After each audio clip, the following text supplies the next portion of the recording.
Hola, os doy la bienvenida a este espacio educativo inmersivo.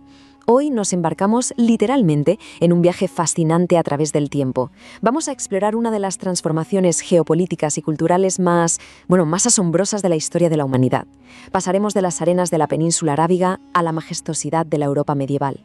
Veremos cómo se forjó un imperio colosal y, como broche de oro, arrojaremos luz sobre un enigma arquitectónico increíble en el sur de España.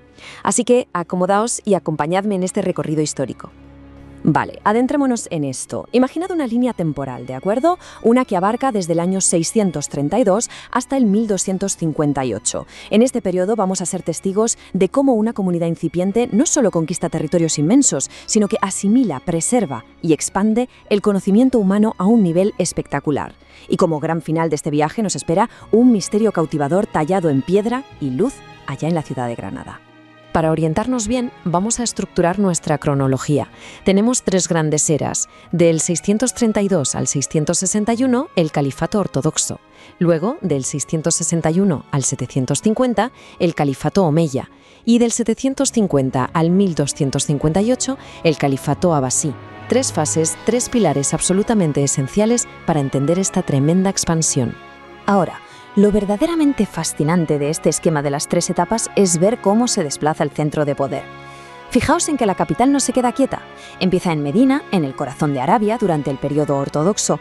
Luego, a medida que crecen las fronteras, el poder se muda a Damasco con los omeyas, buscando pura estrategia. Y finalmente, da un salto inmenso hacia Bagdad bajo el dominio abasí. Ese cambio geográfico es, en sí mismo, un mapa del crecimiento del imperio. Primera fase. Los primeros califas. Fundación y fracturas.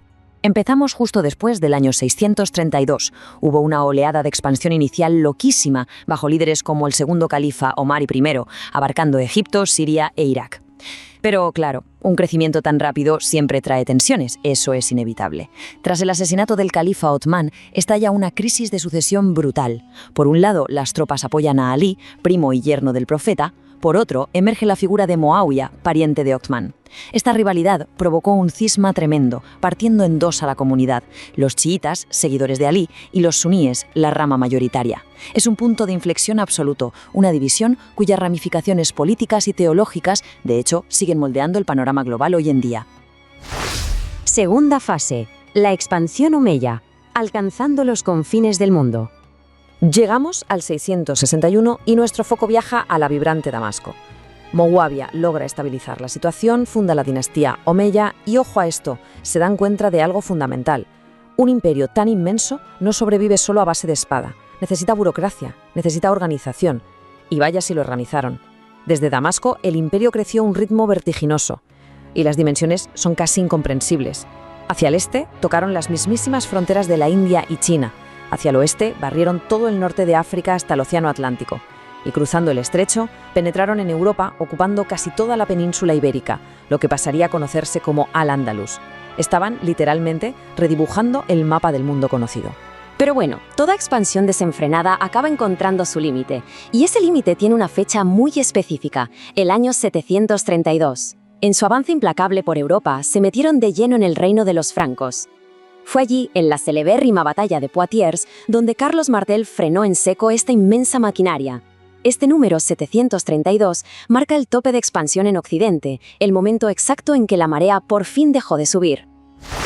Tercera fase, el esplendor abasí, una edad de oro del intelecto. Damos un buen salto adelante hasta el año 750. Caen los omeyas, llegan los abasíes y se llevan la capital a Bagdad, iniciando nada menos que 5 siglos de dominio. Pero ¿sabéis qué? Esta etapa no destaca tanto por conquistar tierras, sino por alcanzar un auge material e intelectual alucinante. Es una auténtica edad de oro.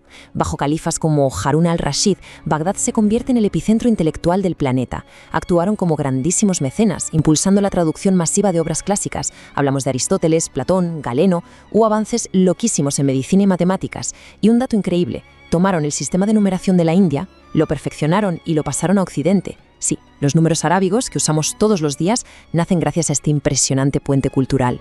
Aunque como pasa siempre con los grandes imperios, nada es eterno. A finales del siglo IX, los califas abasíes empezaron a delegar demasiadas cosas, perdiendo el control efectivo de su propio ejército. El inmenso imperio se empezó a fragmentar como un puzzle gigante en un montón de pequeños poderes locales. En 1055, la mismísima Bagdad cayó bajo control de los turcos selyúcidas, dejando al califa casi como una figura decorativa. Y el golpe de gracia, el punto final de esta línea califal, llega en 1258, cuando las tropas del imperio mongol simplemente arrasan la ciudad. Ahora, pasemos al siguiente paso y veamos cómo esto nos lleva a un enclave súper importante. Con toda esta fragmentación política que acabamos de ver, surgen poderes autónomos. Y uno de los más impresionantes floreció de forma espectacular en la península ibérica, Al-Ándalus. Aislado del caos que se vivía en Bagdad, este territorio se transformó en un oasis de desarrollo científico, de poesía refinada y de una arquitectura que, francamente, te deja sin aliento. Cuarta fase: el misterio de la Alhambra. Y es precisamente aquí, en el corazón de Al-Ándalus, donde tenemos que detenernos. Vamos a hacer zoom en el mapa hasta una colina muy específica en Granada. Ahí se alza un monumento cuya belleza ha dado la vuelta al mundo, pero que esconde un enigma histórico súper curioso. Es una paradoja fascinante, os lo aseguro. El término Alhambra viene de Al-Gala Alhambra, que significa literalmente la fortaleza roja. Pero aquí viene lo bueno. Sabemos a ciencia cierta que, en sus orígenes, este imponente palacio estaba recubierto de un estuco blanco, pero blanco deslumbrante. Entonces, a ver, ¿cómo es posible que un edificio resplandecientemente blanco pase a la historia con el apodo de la Fortaleza Roja? No cuadra, ¿verdad? Pues la respuesta, que me parece de película, no tiene nada que ver con los ladrillos o la pintura. Tiene que ver con el sudor y el fuego. El célebre escritor Ibn al-Jatib nos da una imagen súper poética. Resulta que la Alhambra se construyó con unas prisas febriles. De día, el sol andaluz rebotaba en el metal de las innumerables hachas de los obreros que trabajaban sin descanso, creando destellos rojizos. Y de noche, bueno, de noche el trabajo tampoco paraba. Encendían unas hogueras gigantescas para iluminar las obras, y ese intenso resplandor carmesí se proyectaba sobre los muros blancos. Era un fuego tan inmenso que se veía desde toda la Vega de Granada. Es una imagen que se te queda grabada. Las grandes líneas de tiempo, las batallas épicas y los enormes movimientos de fronteras que hemos visto hoy nos dan la estructura de la historia, claro que sí. Pero son los pequeños detalles, como el destello de un hacha al sol o la luz de una enorme fogata en plena noche granadina, los que realmente le dan alma a todo esto. Nos recuerda que detrás de cada imperio gigante hay miles de manos anónimas, trabajando sin descanso, dejando su huella en la piedra.